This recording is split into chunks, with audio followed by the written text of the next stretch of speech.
Hello, hello. Hello. Hi. Woo. Hi, everyone. Hello, and welcome, everyone, to our 2024 Open Door Legal Good Neighbors Gala. Woo. Welcome, welcome. We're so grateful you would choose to spend your Thursday evening here with us tonight. Last year at this event, we celebrated 10 years of free access to the law in San Francisco. And tonight, we're here together we're here together building on all the ways and all the different ways we can build, hold on. Tonight, we are building on the foundation to look together at all the ways we have worked together with all of you to be a good neighbor to folks in the city we all love. Thank you. You might recognize us from last year. Sorry. Oh, we look the same. We look pretty good. We couldn't stay away, and we are so glad to be back as the host of the 2024 Open Door Legal Gala. Yeah. So I'm Hakika Drisker, the senior frontline partner here at ODL. Yes. And my name is Whitney, too. I'm our Director of Talent and Culture. We have a... Oh, thank you. Wow. I'm popular. Okay, we have a really special evening planned for you tonight, and we want to get started by thanking so many of our wonderful sponsors who have thoughtfully partnered with us to make this evening happen. Okay, so they are, get this, App Lovin', Kecker Von Ness and Peters, Wilson Sonsini Good, Rich, and Rosati, Chartiz Freese, Good Paper, and the law offices of Kevin Cunningham. Yes, thank you. I know, there's more. The mind reels. And Day Spring Partners, Mux, Epic Church, Dropbox, Ross Family Law. Wow, oh yeah, Wolford Wayne, and Magic Cabinet. Thank you so much. Right. Made that sound easy. Thank you so much, sponsors. Now, Whitney, I want to know, what do you think of when you think of a good neighbor? Well, to be honest, I think of Mr. Rogers. Remember the song? Yeah, don't sing it. You sing it, I'm gonna sing it. It's a beautiful day in the neighborhood, a beautiful day for a neighbor. Won't you be my neighbor? Yeah. Yeah, I love Mr. Rogers. Okay. When I think of a good neighbor, though, I think about a person who is a contributing member of society. It's something everybody can do because everybody can play a different role as we build our communities together. I've lived in San Francisco for most of my life, and I work out of our Western Addition office for the most time. That place can get a bad rap, but when I'm there, what I see is a sense of community in a place where longtime residents of the city can gather. It brings people together, and our office there is a place where we accept people who are part of the hustle and bustle of the neighborhoods that we serve. Being a good neighbor also means doing what we can with the community.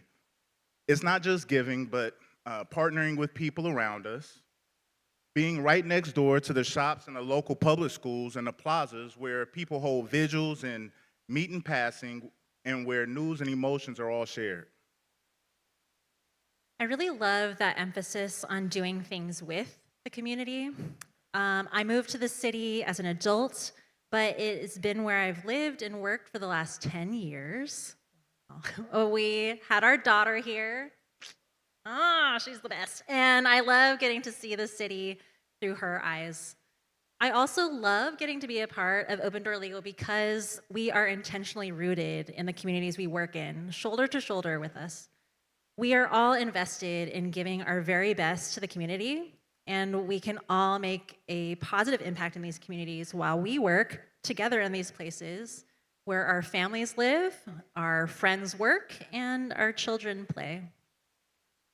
We are also so proud to be in a city where we find ourselves celebrating Pride Month. Yes. And also we just marked Juneteenth yesterday. Yes.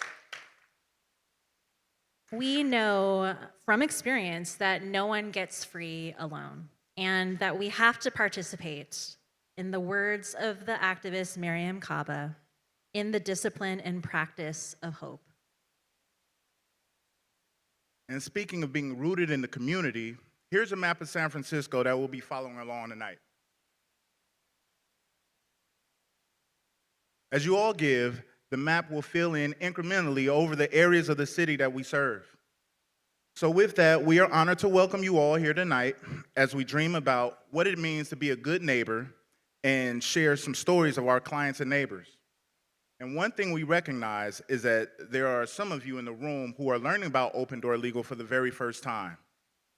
You might be wondering some things like, what do we do and why do we exist? Do people really need legal services for their problems? Why am I so devilishly good looking and charming? They put that in there. It's a good question. We can answer 3 out of 4 of those questions now with the help of the senior immigration attorney, Fabiano Valerio. Yes. Oh, yes. Fabiano is a 2-time Key to the Org winner, which is an award we give monthly to someone on our staff who embodies one or more of our values of passion, dynamism, caring, teamwork. He currently has 54 open cases he's working on, the most of anyone at ODL. And perhaps because of that, he's our resident expert on meditation and mindfulness. He is a true champion of our work and for our clients, and you will see him on stage later in a bit to talk about Brenda's case. But for now, let's hear from Fabiano about what we do at ODL and, more importantly, why we do it.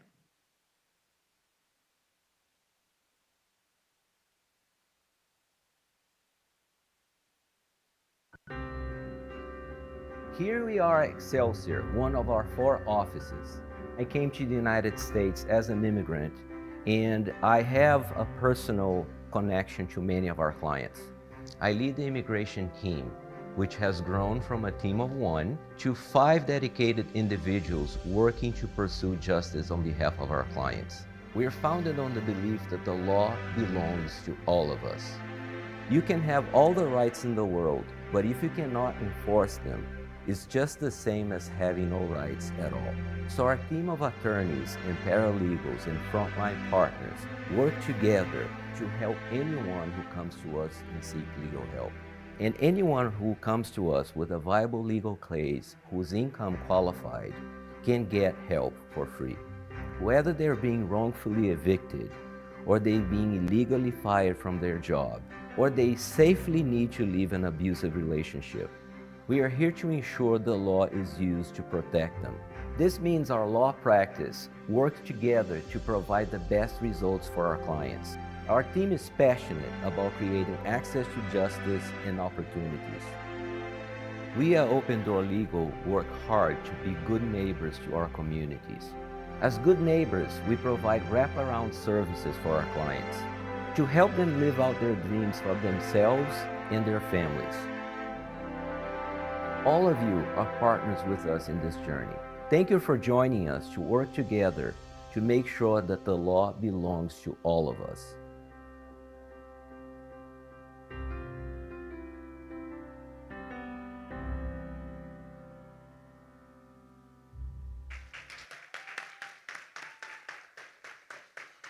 All right, that was fantastic.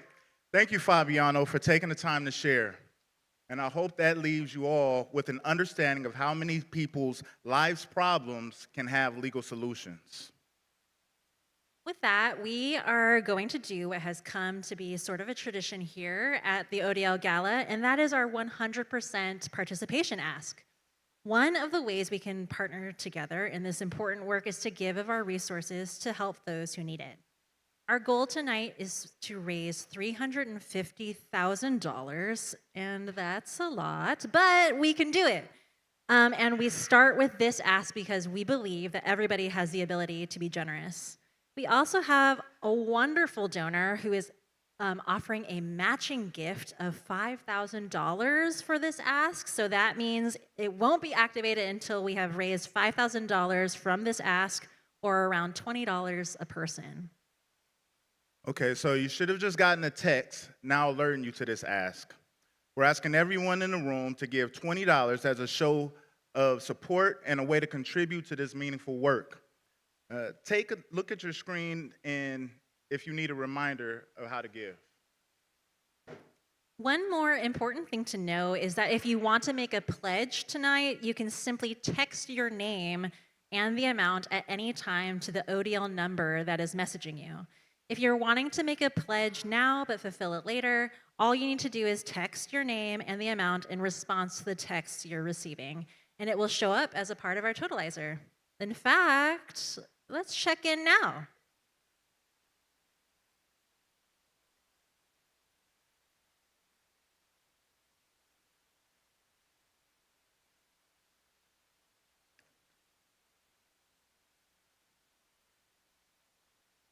All right, okay. Oh, looks like we're gonna be able to get that match after all. Yes. Thank you all so much. Oh, and do we should have get the that city map? city Yeah. map coming up.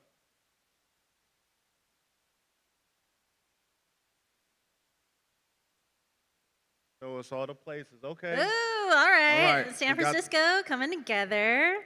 We got the Bayview so far. There we go. Thanks for helping us keep the city covered. Yes.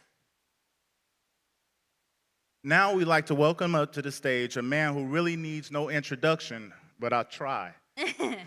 Adrian Turtinani and Virginia Taylor co-founded Open Door Legal in 2013, using a business plan that Adrian had created years earlier and used in his law school application.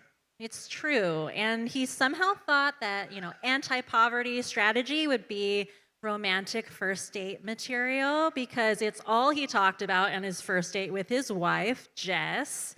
And now they are still together. Okay. Okay, teasing aside, ODL really started with two different loves. Even though he grew up in Maryland, Adrian has always loved San Francisco, just like all of us in this room. And he also loves justice. He knows that the anti-poverty work being done was not sufficient in moving the needle for the people in the city. And he wasn't going to let that keep happening in the city that he loved. His vision continues to bring us all together to do this daily work, and he's going to share a bit about how that vision is being played out even today. Will you welcome Adrian to the stage?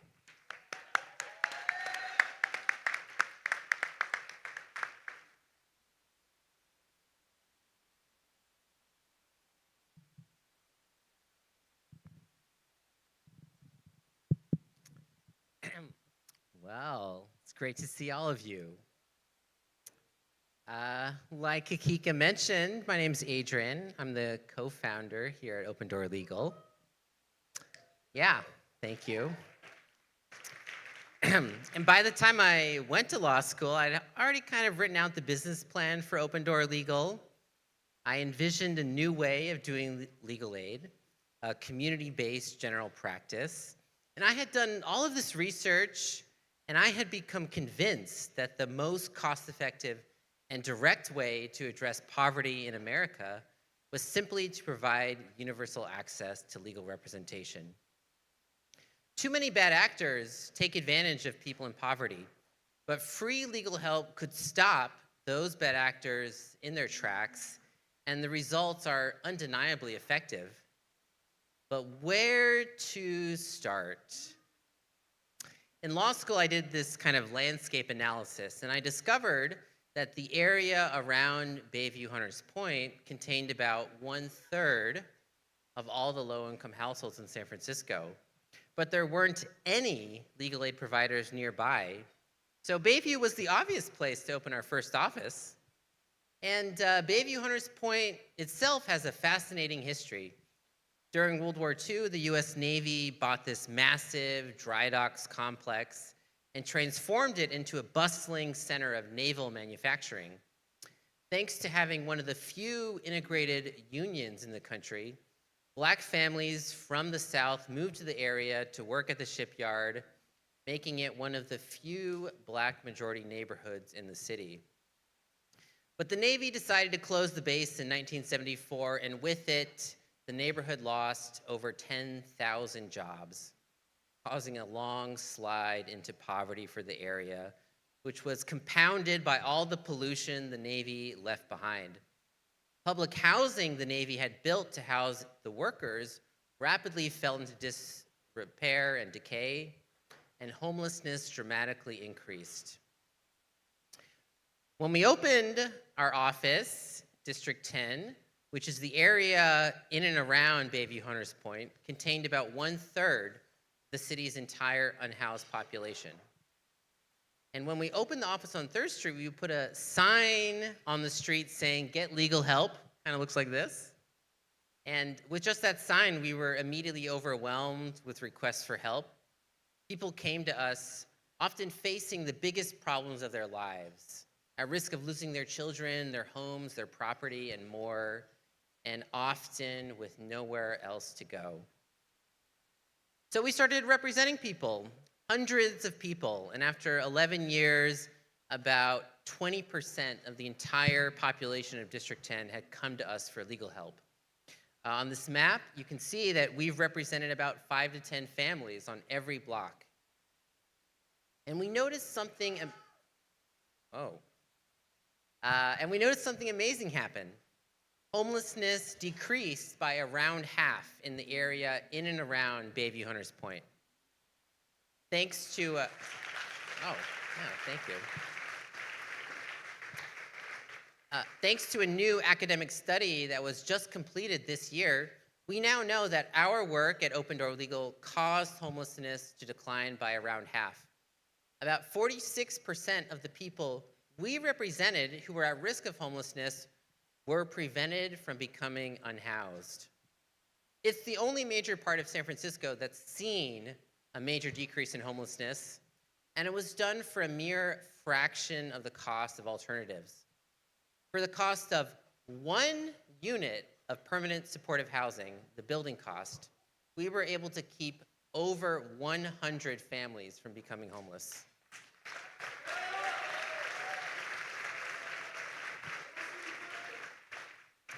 We have truly seen that legal help is the most cost-effective way to address our city's most pressing issue.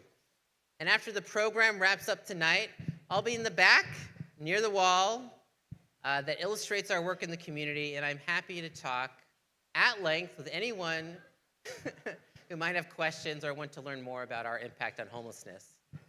But to see how this works in practice, I'd like to introduce you to Anna Lamalu, one of our wonderful clients. She has lived in the same Bayview apartment for over 40 years, and after her son's death last year, she found herself on the brink of losing her housing. Without legal help, she would have had nowhere else to go. Let's hear from Anna now.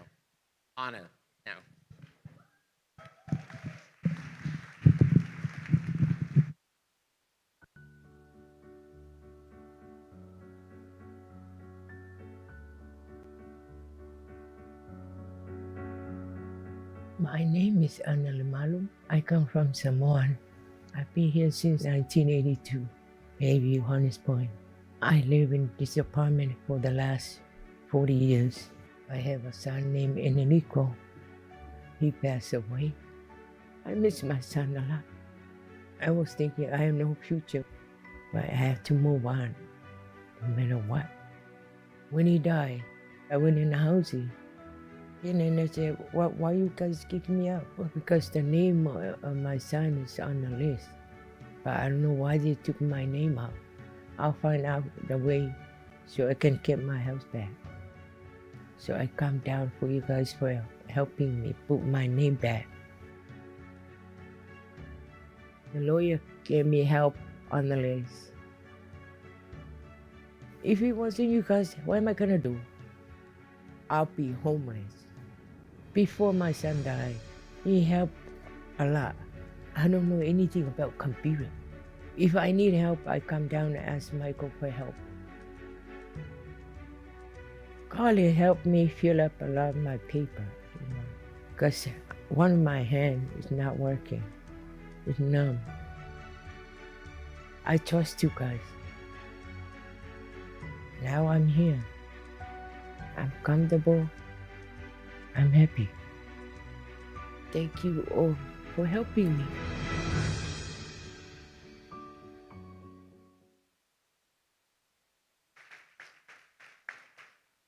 Um, One of the things that really strikes me about Anna's story is that she lived in the same house for 42 years, first with her mother, then with her son. Anna's mother passed away 20 years ago or so, and her son passed just over a year ago. To be in the midst of such intense grief and then have your home threatened on top of that is just so hard to imagine. It's devastating, and it is part of why, as Adrian described earlier, providing free legal help in the neighborhood like Bayview is so important. When longtime residents like Anna are facing eviction, when displacement like this can happen just so easily, we need to ask ourselves, what kind of neighbor do we want to be in this city? For our next ask, we are hoping to raise enough money to do 75 more cases like Anna's. These cases cost us on average around $2,000, and so we are hoping now to raise $150,000. We also have an incredible matching challenge from a generous donor. Right now, any gifts of $3,000 and above, up to $100,000, will be matched by this donor. Whew. So if you are able to give in that range, the impact of your donation tonight will be doubled during this ask. Now, that may sound like a lot, and it is. The fact of the matter is that housing stands out as the foremost area where San Francisco residents have legal needs. There's a real crisis for affordable housing, and being evicted almost always means having to leave the city for somewhere else, whether it's a temporary shelter or couch serving at a friend's house or leaving the Bay Area altogether. Sometimes it means losing a home and living on the street. I think we can all agree that when there is nowhere for people like Anna to live in San Francisco, the city is worse off. Yes, and that is what we are helping to combat here tonight. And it's what you are all making possible with your generous donations, so thank you so much. You should have gotten another text just now, or you can use this QR code to give. While we're waiting to see what the numbers look like, we wanted to take a moment to introduce you to one of the people you saw in Anna's story, Michael Pacheco. Now, Michael is close to my heart because he's one of our frontline partners here. Woo! People come into our offices carrying a lot of stress. We welcome them with the goal to ease their distress using trauma-informed questions and asking them more about their situation. The frontline team is one that I liken to hospitality services. We create that trust with guests, and we're going to treat them like they're our top priority, because at that moment they are. This is what I've seen in Michael do over and over again in our Bayview office. So won't you welcome him to the stage?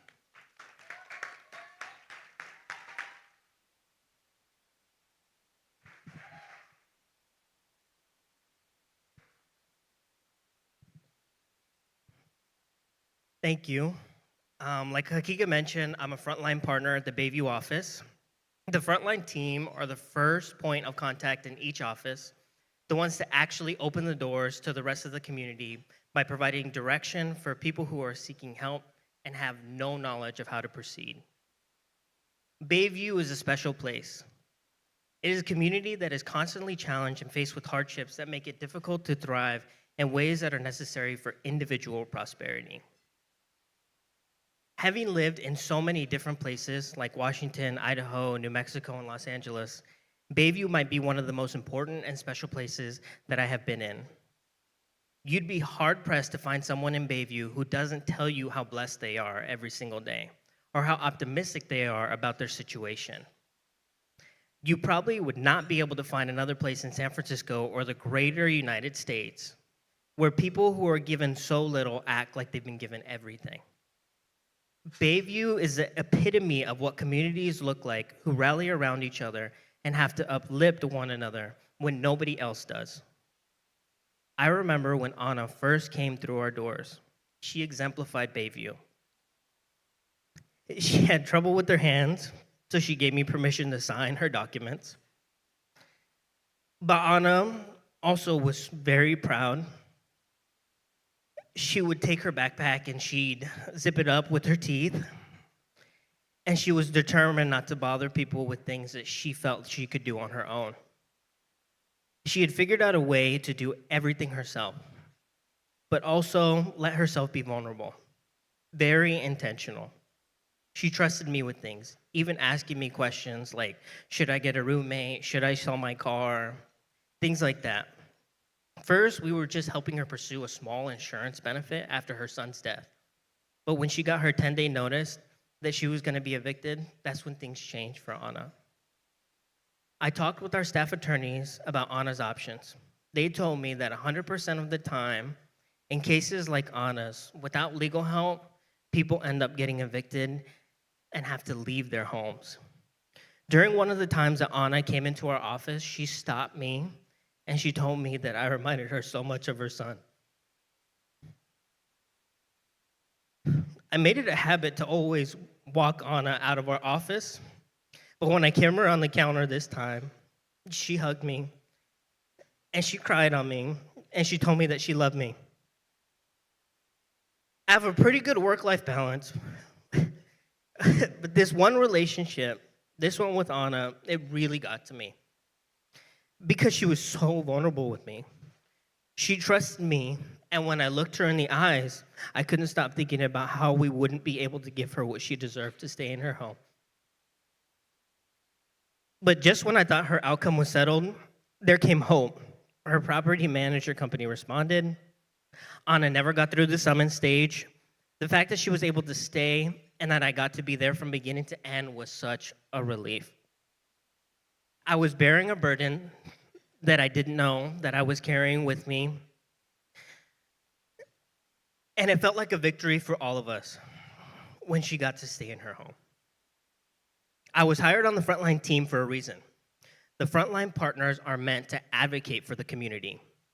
We are here for the people who are one eviction notice away from being on the street, who don't know where their next meal is coming from. We are the stopgap between these folks, their livelihood, and their freedom.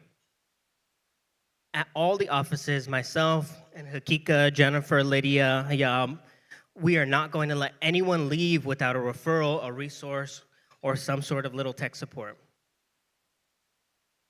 There's a woman up the block on 3rd Street where our office is who owns a small beauty salon, and she was having issues accessing her EDD online account.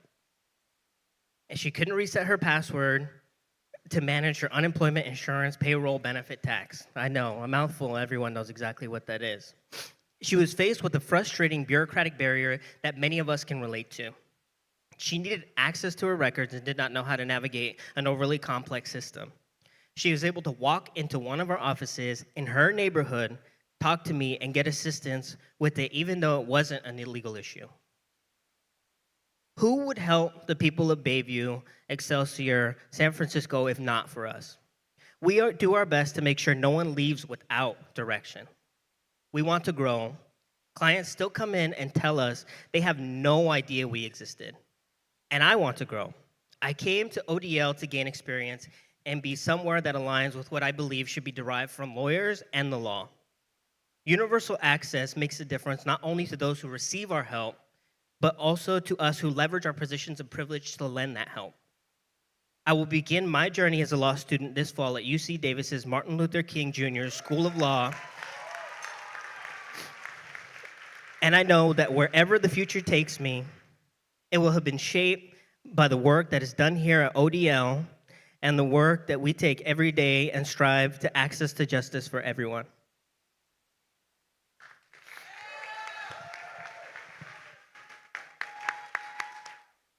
All right. Michael, you're making the frontline team proud and all of ODL. Your spirit of service and care in everything big and small is exactly what we want to embody. You're going to leave big shoes to fill when you head to Davis in the fall, but you'll always be welcome here. That's true. It is so encouraging to hear stories like this one. I am in awe of how you showed up for Anna and the whole Bayview community, Michael. And you have to come back. Sorry, oops. It's guaranteed now. Let's take a minute now to check in with our totalizer. Whoa! Man. Oh, wow. That's well above $150,000. Amazing. You know, Whitney, we did this last year, and I was shocked by everybody's generosity. But this year, I'm no less surprised. It's really a good reminder that we don't do this work alone. All of you in this room are with us and cheering us on as our teams seek to address the needs of folks in the city. It's a truly humbling experience.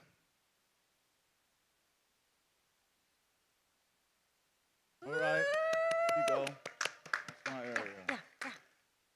Now we're going to turn to our final video of the evening. There are many ways to look at this story. A story of immigration to flee violence, a story of survival against massive odds, a story of the need for legal help. Most of all, this is a story of a mother's love for her son and how she crossed a literal desert to make a better future for him. You'll notice Fabiano is also in this video, and afterwards, he and Brenda will join us on stage for an interview about her experience and her life now. In this video, Brenda will be sharing about her son, Riley, who also goes by Brandon. For now, let's watch the story together.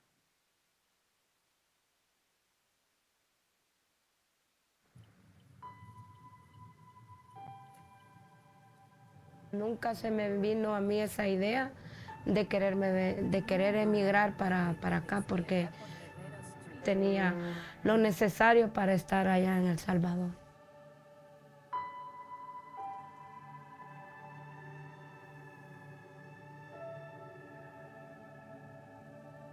En Colón, en Lourdes Colón, había un montón de frutas, aguacates, mangos. Pues yo siempre a Brandon, a Riley lo he visto como un niño normal, sin ninguna discapacidad.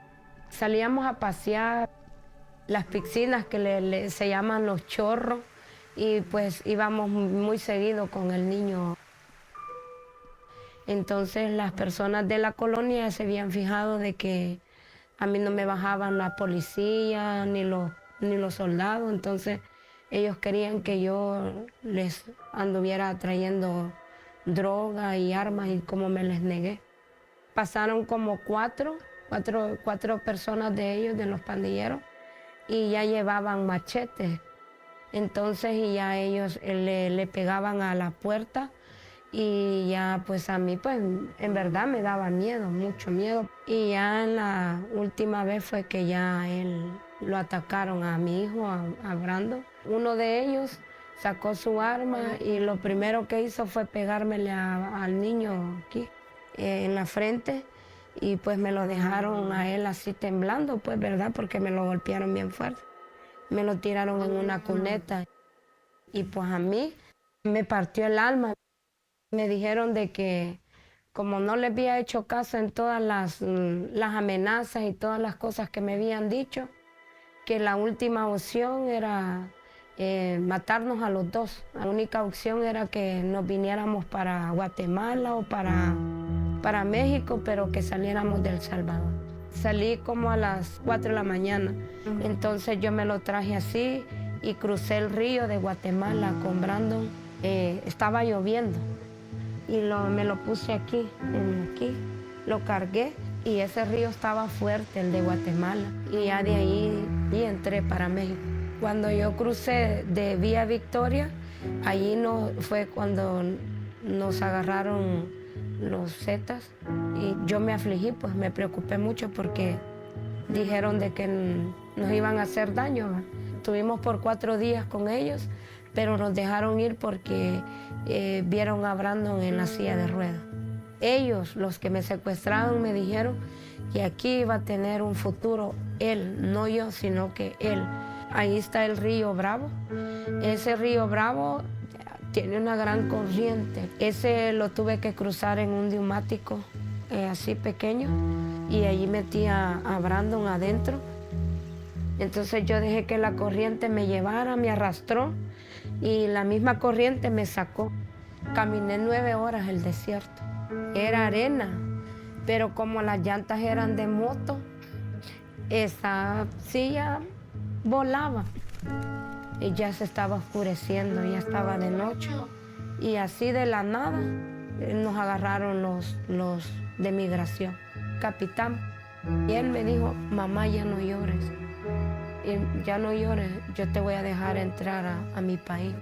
Quedó impactado porque él la verdad nunca había visto en su territorio, ¿verdad?, de migración, pasar una persona en silla de ruedas. Cuando busqué a Open Door, lo busqué por primera vez porque yo quería ganar la custodia de Relay. Open Door Legal me ayudó para que yo pudiera agarrar lo de la conservación y también me ayudó para que yo pudiera llevar el proceso de que Relay se hiciera ciudadano. Ay, yo me siento feliz porque son una de las metas y de los sueños que toda persona inmigrante tiene en este país. Entonces es una de las cosas que yo me siento muy agradecida y muy contenta de que Brandon esté en este proceso que ya llegó al final y yo estoy bien feliz.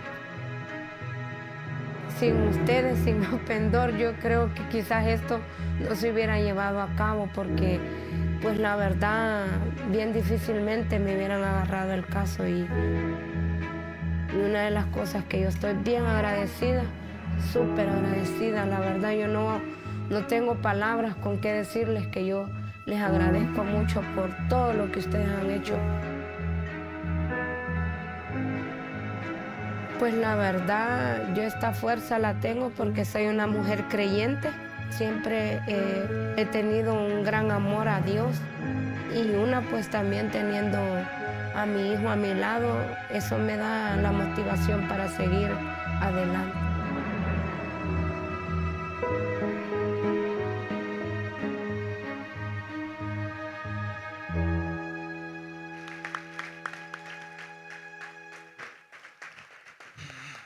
Wow. That was really amazing, truly amazing. Just that last scene, Brendan Riley just like always gets me. Sorry, it can feel so cliche to say that this reminds me of how much I take for granted, but it's so true.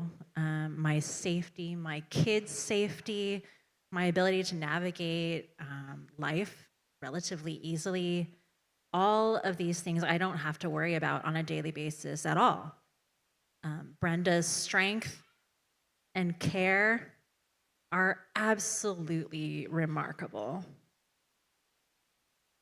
We're here tonight because of Brenda and Riley and so many people like them, but their story is a unique one. Tonight is not just about Open Door Legal and the glitz and the glamour. It's not about our success stories. It's more so to highlight the stories of strength and beauty of our neighbors as we all seek to help those in need. We helped, but we also know that Brenda was the one that brought determination, passion, and love for her son that pushed her to not take no for an answer. Yes, and her grit and perseverance were truly exceptional. You never know what someone is going through or what they have had to survive. That is a big part of what is so important about our clients at Open Door Legal. They almost always find us at a real moment of crisis in their lives. So for our final ask of the evening, we're hoping to raise $180,000. Now go ahead and check your phones. You should see the final ask of the evening has come through. Like Whitney said, we're hoping to raise $180,000 during this final ask for a total of $350,000, which will help us complete 175 new cases, completely free of charge. Again, you can give through the link on your text messages, or text your name and the amount if you want to make a pledge, or scan the QR code on the slide.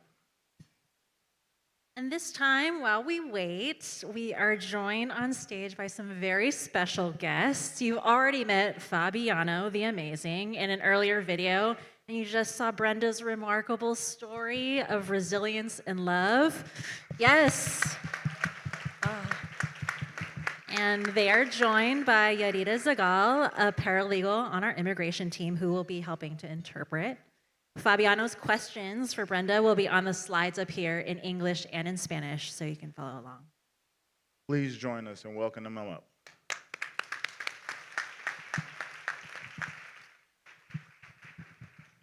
Before I ask Brenda some questions, I want to take a minute to thank Akika and Whitney, and also the development team for putting this together. Kiara, Laura, Jess, this is amazing, and you deserve the credit. So I'm going to be asking Brenda a few questions in Spanish, and Yadira is going to help us translate. Brenda, lo que pasaste es increíble, ¿verdad? Gracias por compartir su historia con nosotros, en compartir su historia. Ahora que estás segura en el país, ¿cuáles son sus planes? ¿Cuáles son sus planes para el futuro?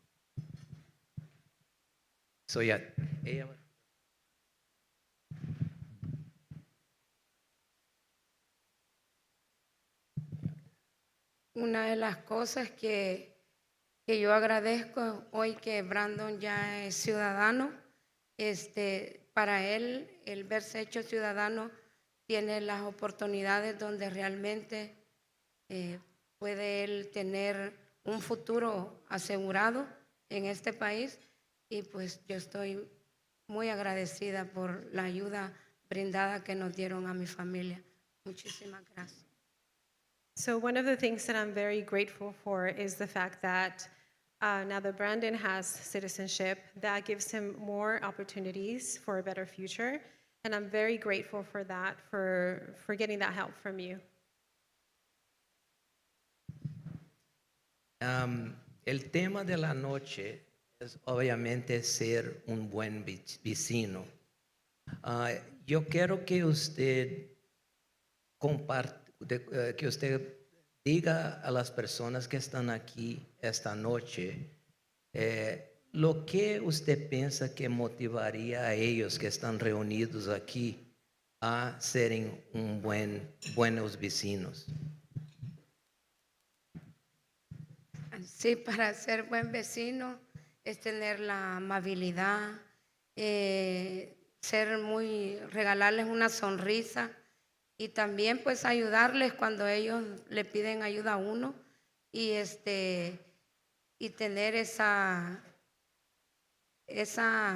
¿cómo les dijera? Esa humildad para poder uno tener la unidad con los vecinos. Eso ante todo. To be a good neighbor, I think it's important to be kind and to give the neighbor a smile and to be helpful and be there for neighbors when they need it. I think that's what it means to be a good neighbor. Well, muchísimas gracias otra vez, Brenda, por compartir su historia. And thank you, everyone, for joining us.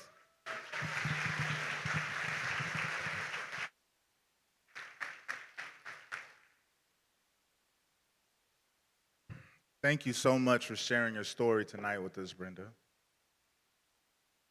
We're moved and grateful that you would let us in and that you've made San Francisco your home. We hope that we'll always be good neighbors to you. We are nearing the end of our 2024 Gala, and we want to thank each of you for being here tonight. Talking about legal aid is not always, the thing that captivates a room full of nearly 300 people, but having you all here really reminds us that we're not doing this work alone, and that means a lot. We hope you'll leave tonight knowing that you are part of something bigger than yourselves and bigger than any one person, really, part of an ongoing commitment to fighting for justice through the law. I also want to take a moment to point out what's going on in the back of the room. Adrian mentioned it earlier, but after the program ends, he'll be standing back there to talk to you at length, as he mentioned, about some highlights of the research that he shared about.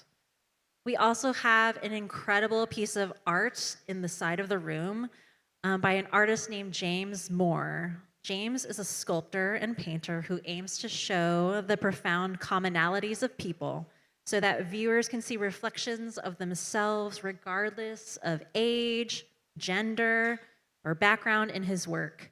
Go and take a look and make a bid by texting the same number you've been getting messages from tonight. Okay, Whitney, we have one last job for the evening, and that's to check in on our final numbers. Okay, let's do it. I'm very nervous.